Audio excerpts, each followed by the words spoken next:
Hello, I am Dr. Kaushik and I am going to discuss free and easy learning for your students. Now these are the coronavirus time. Today is 8th April 2020. India has already crossed 5,000 cases and very rapidly racing towards 10,000. Globally it has already claimed 83,000 lives, and already for last 2 weeks all the schools and colleges are closed due to lockdown in India. So in this time, for our teachers, we need to continue our education and our teaching learning via e-learning procedure. Now we in our department we are already implemented it, and we are for the last 2 weeks we are taking classes via e-learning. So some of my colleagues and friends have requested me to how to do this e-learning.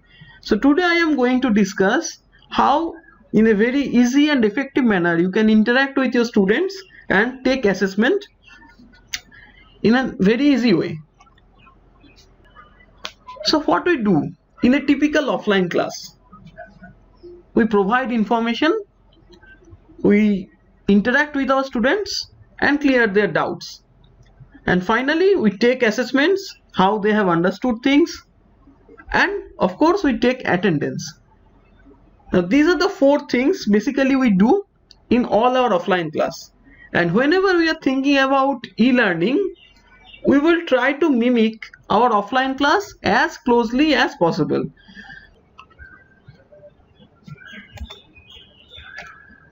Now any tool we choose, there must be these criteria.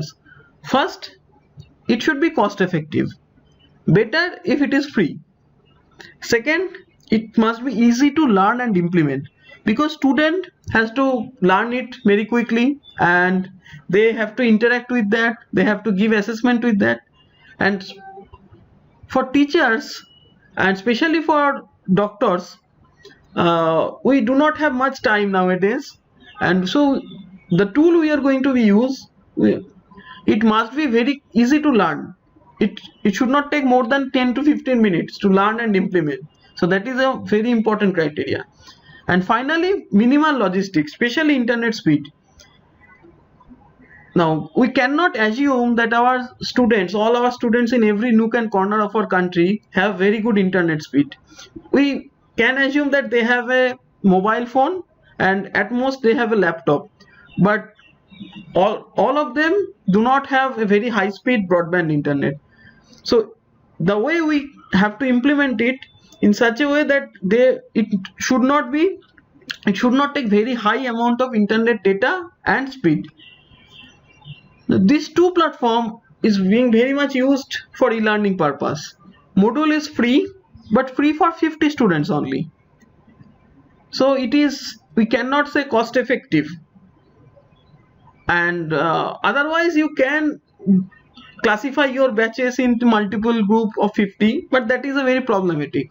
Secondly, Zoom actually it is not an e-learning tool, it is a video conferencing tool.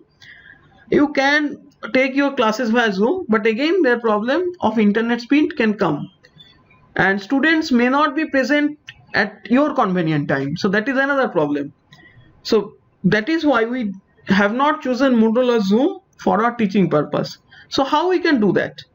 In our department we have done that we have selected 2 free Google tool. For providing information and student interaction, we are using Google Groups. So Google Groups is like a forum where you can post your video, PDF, PPT or any teaching material you want according to your convenience, and student will learn that, they will interact with each other and they will post any doubts and you will get time to clear their doubts. Secondly, assessment and attendance, we are taking it via Google Form. Google Form is an online tool where you create some question and share the question to anybody. If they fill the form, you will get the response and you can analyze it in an Excel sheet. So that is very easy, and both of them are free to use. So this is our this is the way we are doing it. So first, information and interaction. So we are sharing our teaching materials in Google group via PDF, PPT or video. We are giving students 1 or 2 days. In that time they will interact with each other in the Google group, or they will post any of their doubts in the forum. After 2 days, we communicate with their class representative that at a particular time, suppose on Thursday 2 p.m. we will take assessment and attendance. At 2 p.m. at the particular time, we share a Google form with them which contains some questions including their name and roll number. They provide their name and roll number in the Google form and answer the question, and we keep it for 1 to 2 hours only. After that we stop taking responses. Now why? Because we have seen that they have tendency to share their answers. So basically you are taking an exam and your question is out. So it is better to close your exam as soon as possible. So we are giving them 1 or 2 hours. By that time they have to complete it, and after 1 hour or after 2 hours we will stop taking responses. How to do that in Google group or Google form, that I will show you, but that is the practice we are doing it right now.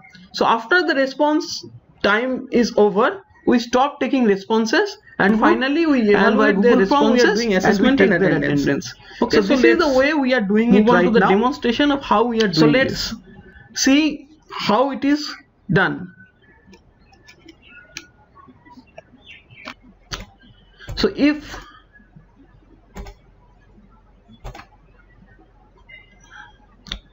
So first you open your browser and type Google group. Open the first link, groups.google.com. You can see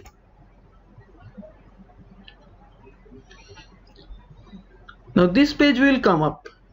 Now if you have already one group, you can access them from my groups option, or if you are creating a new group, you click this create group. So suppose I give a name of trial group 1 2 3 4, and we can provide some description. So it is telling that it is already taken. Okay, 5 it is taking. Okay, let's try with underscore. Okay, now it takes. So this is how you can alter these options. Join the group, select who can join, you can control that. Post, who can post, you can control that. And group visibility you can control. So basically these are all your options you have. You will choose according to your purpose. So you create the group. Now it will confirm.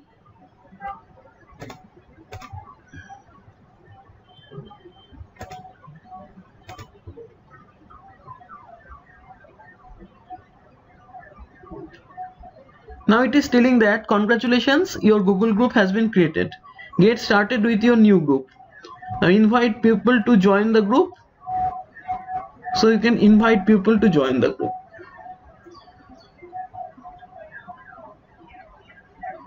So first you give your students and your colleagues, that means who will be maintaining the group, that is maybe your departmental colleagues or students, you have to add them into your group. So let's join someone. I am giving my own email address. You have to write some message.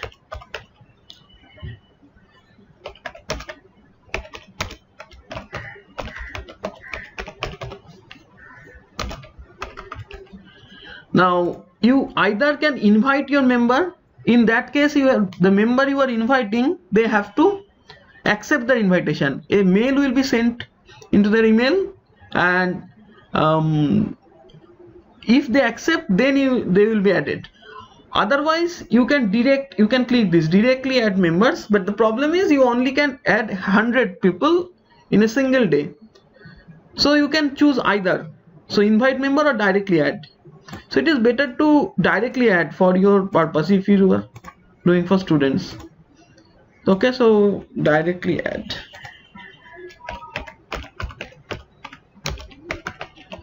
So I'm demonstrating how you can directly add. So you add directly. Again, it will confirm that you are not a robot.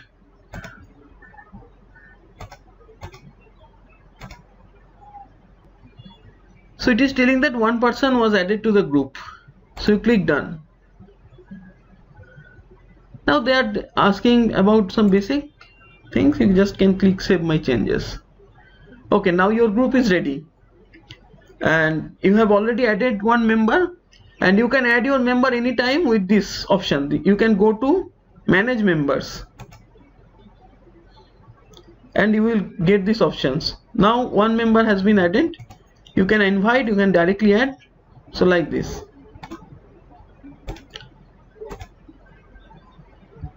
And you can post new topic. This is how to post a new topic. It is very simple, just like doing chat or anything, like sending an email. So I am sending topic random. I am just writing anything. So you can attach a file from here. There is an option to attach file. You can change the format of this, or you can change the size from here, or you can change the color from here. So there are different kind of options and you can simply post. Now your topic has been posted and all your member, the group member, can see this.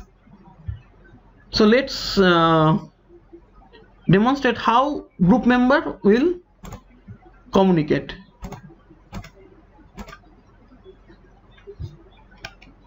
Suppose you have added one member. He will simply enter like the same way. So you will search Google Group. He will click groups.google.com.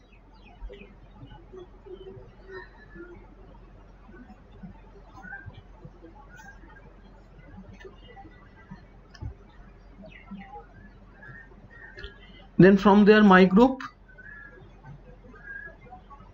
Now these are my existing groups and this is the new group that was created, this trial group 1 2 3 4 5. So let's check it out. So your student will see this post.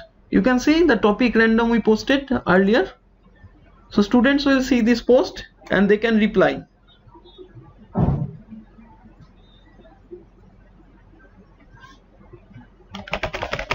So they can reply their doubts. This is how they interact.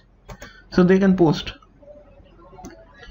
Now one thing I will suggest, that you should tell your students that they should not create a new topic, because it is better to keep this area clean. If individual students start posting something, creating a new topic, that will be a mess. So better they will they can create one topic and other people will answer or will reply into this topic only. So now this is from the teacher's perspective. So if you refresh,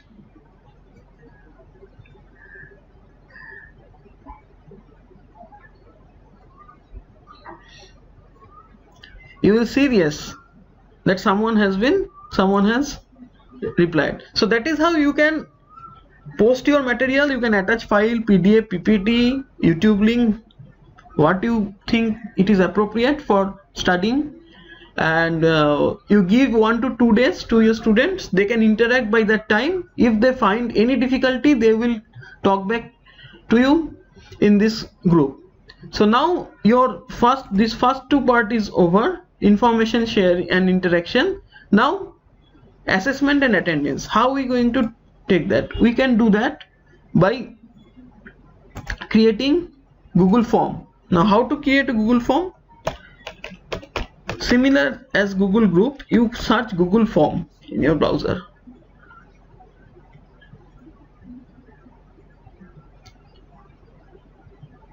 Now you can see Google Forms. You click there and this page will open. You simply click go to Google Forms. You do not have to go to this business or something, just simple personal Google form. Now initially you will see this, it is in blank.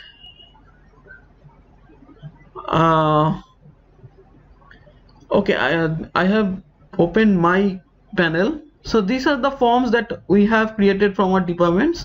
So let's go to here where you will see nothing but blank one. So Google Forms, you click there, then go to Google Forms.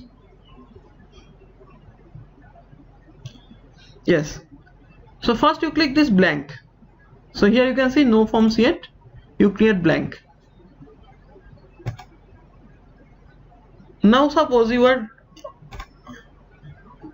taking an assessment on something, suppose rheumatoid arthritis.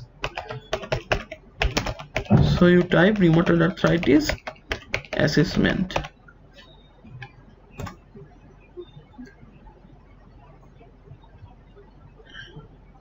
First your question should be your name, student name, otherwise you cannot give your attendance. So this is for your attendance purpose, your name. And if you click this required, that means your student must answer this. So this is the first question, your name, and next question, your role. Again you make it required. Now you start your actual question. So maybe this is your first question, sample question. Now either you can make an MCQ or you can make it a short answer type question. There are all the options you have. You can have short answer type question, you can let them write a paragraph, you can let them choose from multiple choice, checkboxes, drop down. There are so many options are there. I will recommend you to keep at least 2 or 3 short answer type. That will help you to understand if someone is copying from others or not.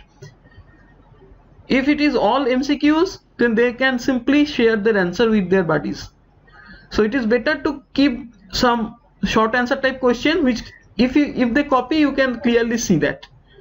So this is our first sample question. This is short answer type, suppose. Next you can create another question, MCQ 1, option 1, option 2. I'm just giving some meaningless, and you can add other. So this is your first MCQ, it is ready.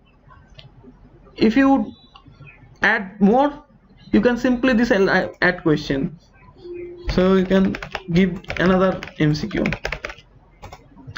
So after you formed your question, what you can also do, you can give your last question like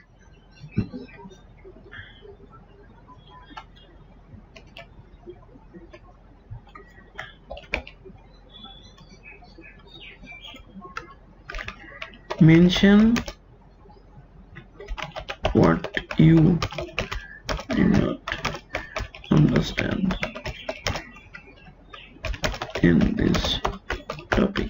So if you keep one question like that, you can take the feedback from all the students. So sometimes what happens, students do not interact in the Google group. So if you put the question into them directly, maybe they will tell you that what topic they could not understand, and you can clear their doubts in the Google group or in any other way you can think of. So basically your form is ready, it is auto saved. As soon as you type, it is getting auto saved. Now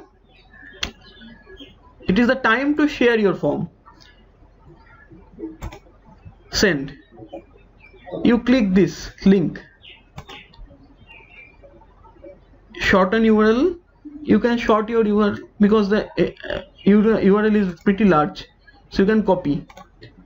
Now your question is ready to be copied. So again you can click send, you click second here, You click here, shorten URL, and you click here, copy. Now your form is ready to be posted. Now you go to your Google group, you create a new topic, you write assessment of rheumatoid arthritis. You can post the link. You can click here, link. It will ask for web address. Okay. Now your link has been posted. Now what we do in our department, as soon as we give our link, we declare that response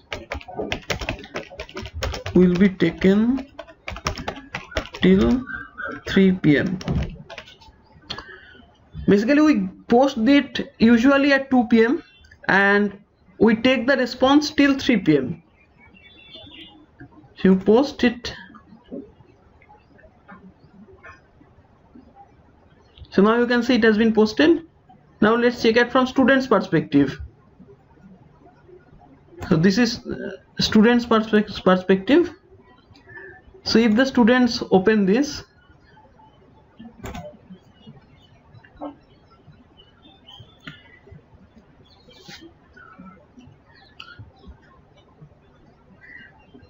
now they will show see that you have posted. The response will be taken till 3 PM and they will simply click this link and they will see the question here. Suppose they will answer their name, their roll number, they will answer something, they will choose from the MCQs and they will give some feedback. And suppose this is their response and they submit. Now as soon as they submit, in your Google form you will see that one response has already come. So this is the response that we just gave.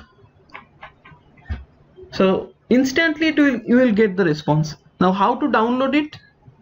You will click this 3 button you can see here from the response tab, and you can see click download responses. So if you click download responses,